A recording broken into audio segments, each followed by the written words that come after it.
Us! Here we are again. It's Wednesday. It's actually a Wednesday, for once. Not doing it early.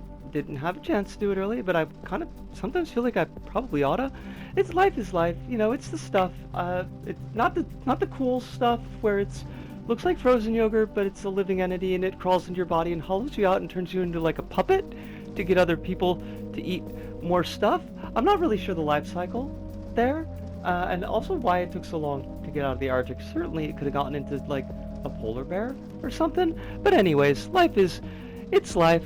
Actually, there is some really good news that I'm not going to talk about because it's the kind of good news that comes with its share of emotional baggage that I'm still kind of processing. We talked about it a bit on the Dead Space Session 3 VOD. Well, we talked about it on the stream. It's on the VOD now if you're really all that interested. But it is good news, just kind of working my way through how I feel about it and other stuff. But the attendant good news to that is that I might be, if things work out right, I might be getting the surgery a month earlier, roughly, than I thought I was going to be able to get it. And that is super cool because that will signal an end to a particular period that's been going on. And no matter how that period ends, I'll be glad that it's done. And, you know, we can think about what does all that mean for the next period of my life.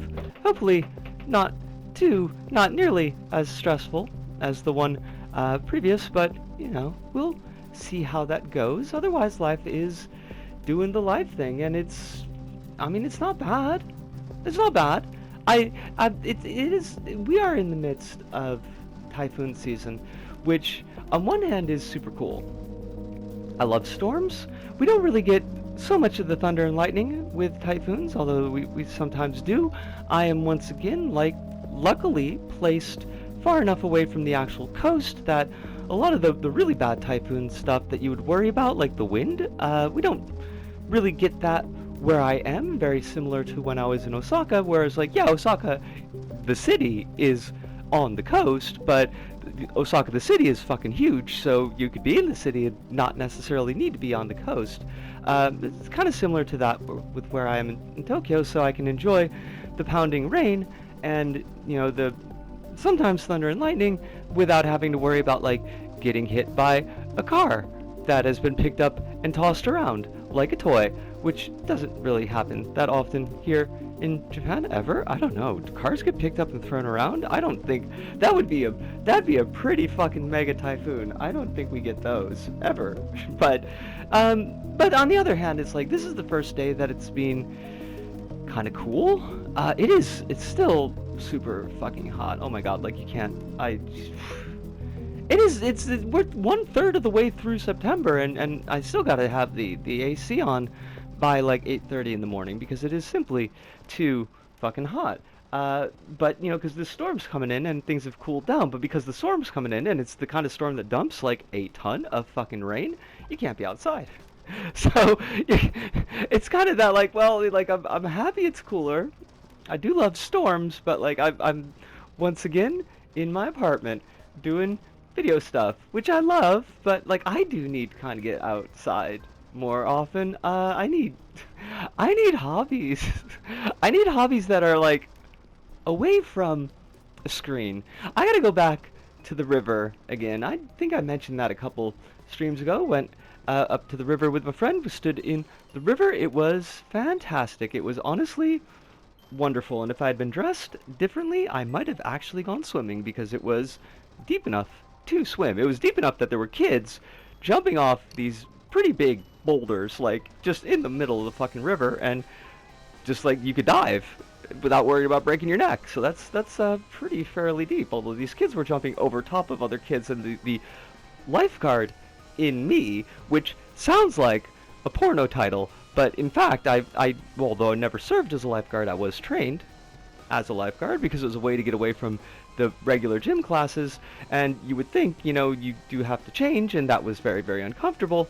It was also like in a pool, and there was like a much smaller crew of people in that pool, and it was a fairly large one, so it was very comfortable for me. I did love swimming as a kid. Haven't been swimming in ages, and that's not likely to change. But the lifeguard in me, not a porn title, I was kind of freaking out a little bit. I did want to be like, yo, don't do that. Like, you make sure the area is clear beneath you before you are fucking jumping in the water, because you're going to jump on somebody's head and kill them, and I'm going to have to go in there and save you. Luckily, that didn't happen. But it was really nice to get out of the house, to go to the river, be around a little bit of nature. As much of a city gal as I am, and I do love being in big cities. I think this is really my type of environment, but like, I do have to get some external enrichment that involves actual fucking nature and people. And, you know, so but we should work on that. We should work on that. She says, as she continues to work on like 2 fucking giant video projects and a third that is on the back burner. Put that on the back burner for right now. I did say way at the beginning, the very first one of these, I think, I did say that I didn't want to become a general game reviewer. Apparently that stuck in my mind. We'll come back to it, I promise. We'll get some more empty room reviews. They will happen eventually. I do like making them. It's just I also don't like making them. It's an issue, you know, it's a thing. Yeah, but otherwise, like, life is, it's pretty chill. I think the use by date on my job has passed years ago. I'm getting real tired of it. Do need to be in a different job, which is, it's kind of difficult, you know, because it's like, where do you jump to?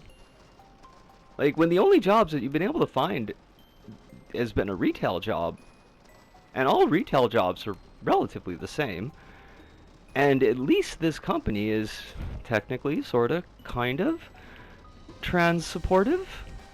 You know, and you think, well, we would jump to another retail job where there's a good chance that they're not.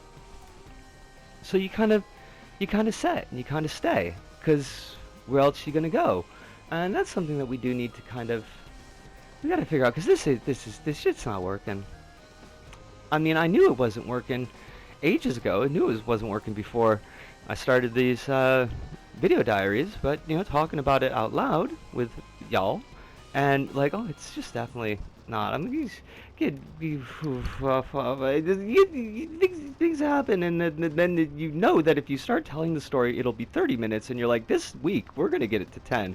But so to keep it relatively short, I do need to like push my floor manager into a mulcher.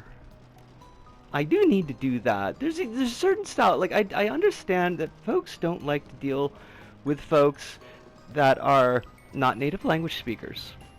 This is not limited to Japanese. Like, I certainly saw it more than enough with teachers, English teachers, who would, you know, rapidly get frustrated with students, you know, when they weren't speaking perfect English, which is like, they're students of English. Of course it's not going to be perfect. That's why they're here. But, like, I get it. It's shitty behavior, but I do understand it. But, like, for most people, at least they'll kind of mimic engagement. Like, they won't necessarily make you feel like shit for not being able to communicate perfectly right off the jump, like, with them, no mistakes. And then usually they'll find some way to excuse themselves from this pseudo conversation that you're failing at, and they'll just not talk to you very much in the future. But, like, you know, at least for that moment, they're not going to make you feel like shit. My boss, not my boss, but this floor manager, and he's the type, I've met this type previously, where he will, like, almost immediately turn off at the first mistake, the first thing that he doesn't quite get that you're saying, that you're not quite communicating the way that he wants it to be communicated. He will visibly shut down and get pissed off, and will usually be like, I'm not talking to you, I'm going away now. And that came to a bit of a head the other day. It was a whole kind of minuscule kerfluffle. Like, there wasn't a fallout from it. Like, I didn't push him into a mulcher, but friends and neighbors, I was looking for one. I was like, I gotta find a mulcher and I gotta push this motherfucker into it, because, like, you just, if you've not been on the other end of that, like, if you've not been a second language speaker or a third language speaker or whatever, communicating with somebody and have them shut you down like that in precisely that way, like, you do not understand how shitty it feels. It feels real shitty. But I didn't kill him, which means I still have a job and I'm not in jail, which is how I'm talking to you. And honestly, I think that's probably we could just put a ribbon on things at this point, because like there's not, I'm well, I'm healthy, I'm actually, right speaking at this moment, in a pretty good mood. But there's just not a lot of news this week. So from me, Disco, here in Tokyo, to all of you out there, wherever you may happen to be, thank you, arigato, arigasamdota, sayonara, see you, and ciao.